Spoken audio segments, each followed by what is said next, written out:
আজকের গল্পের নাম হল গ্রামের দরিদ্র মানুষ। সুদূর গ্রামের এক কোণে সবুজ প্রকৃতির বুকে বাস করতেন এক দরিদ্র কৃষক, যার নাম ছিল রামু। ছোট্ট একটি কুঁড়েঘরে তিনি তার পরিবার নিয়ে বসবাস করতেন। স্ত্রী সরলা, দুই সন্তান, বড় মেয়ে মিনা এবং ছোট ছেলে রাজু নিয়ে রামুর জীবন ছিল সংগ্রামের।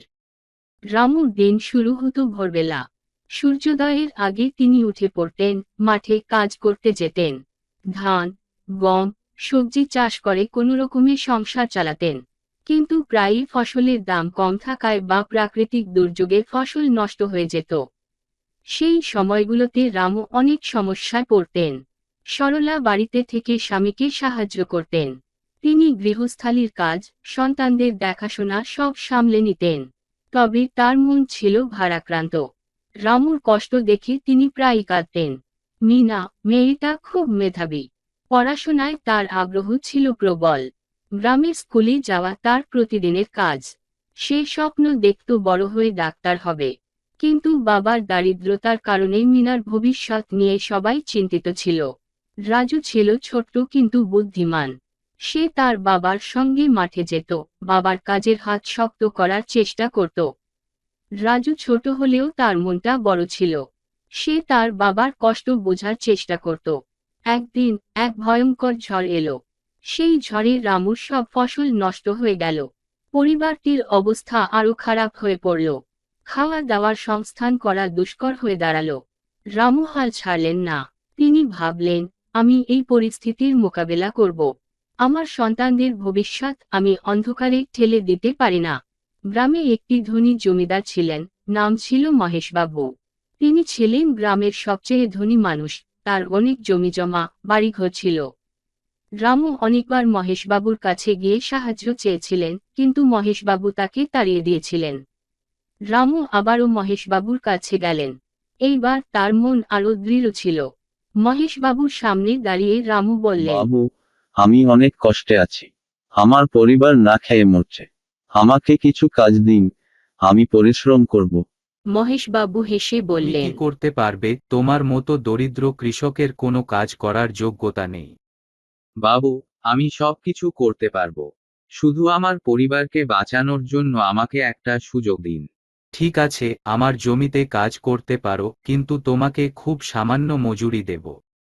রামু তাতেই রাজি হয়ে গেলেন। তিনি জানতেন, সামান্য আয় হলেও তাতে তাদের দিন চলে যাবে। কাজ শুরু করলেন রামু। দিনরাত এক করে পরিশ্রম করলেন। মহেশবাবুর জমি চাষ করে তাতে ফসল ফলাতে লাগলেন। সময়ের সাথে সাথে মহেশবাবুও রামুর কাজ দেখে মুগ্ধ হলেন। একদিন মহেশবাবু রামুকে ডেকে বললেন, রামু, তুমি প্রমাণ করেছো যে পরিশ্রম আর ইচ্ছাশক্তি থাকলে সবকিছু সম্ভব। তুমি আজ আমার চোখে সবচেয়ে সফল মানুষ। রামু মাথা নিচু করে বললেন, বাবু, আপনার সাহায্য ছাড়া আমি কিছুই করতে পারতাম না।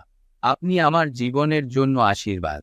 মহেশবাবু কিছুক্ষণ চুপ করে থেকে বললেন, তুমি অনেক পরিশ্রম করেছো, তোমার কাজ আমার খুব ভালো লেগেছে। আমি তোমাকে কিছু টাকা ঋণ দেব, যাতে তুমি নিজের জমিতে চাষ করতে পারো। রামুর চোখে জল এসে গেল। তিনি মহেশবাবুর পায়ে ধরে বললেন, বাবু, আপনি আমার জন্য যা করেছেন তা আমি জীবনে ভুলব না। আমি এই ঋণ শোধ করব। রামু সেই টাকা নিয়ে নিজের জমিতে চাষ শুরু করলেন। দিনরাত পরিশ্রম করে তিনি ফসল ফলালেন। ধীরে ধীরে তার অবস্থার পরিবর্তন হতে লাগল। মিনার পড়াশোনার জন্য তিনি টাকা জোগাড় করলেন। মিনা গ্রামের স্কুল থেকে পাশ করে শহরের কলেজে ভর্তি হল। রাজুও বড় হয়ে বাবার মতো পরিশ্রমী হয়ে উঠল। সে বাবার কাজে সাহায্য করতে লাগলো। এভাবে সময় কাটতে লাগলো। রামুর পরিশ্রমের ফলে তার পরিবার সুখে শান্তিতে বসবাস করতে লাগলো। একদিন মিনা বাড়ি ফিরল।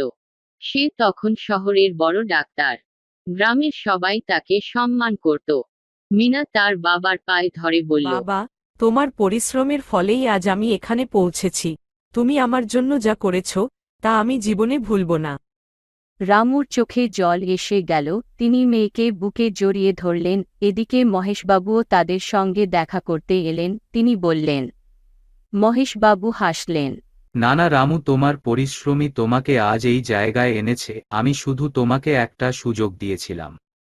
এইভাবে রামু আর তার পরিবার সুখে শান্তিতে বসবাস করতে লাগল। গ্রামের সবাই তাদের সম্মান করতে লাগল। রামুর জীবনের এই গল্প সবাইকে শিখিয়ে দিল, পরিশ্রম, বিশ্বাস আর সাহস থাকলে জীবনের সবকিছু অর্জন করা সম্ভব। এ গল্পের শেষটুকু হল, সত্যি, রামুর জীবনের সংগ্রাম আর সাফল্যের কাহিনী সবাইকে প্রেরণা যোগায়। যারা সত্যিকার অর্থে পরিশ্রম করে, তারা জীবনে সফল হতে বাধ্য।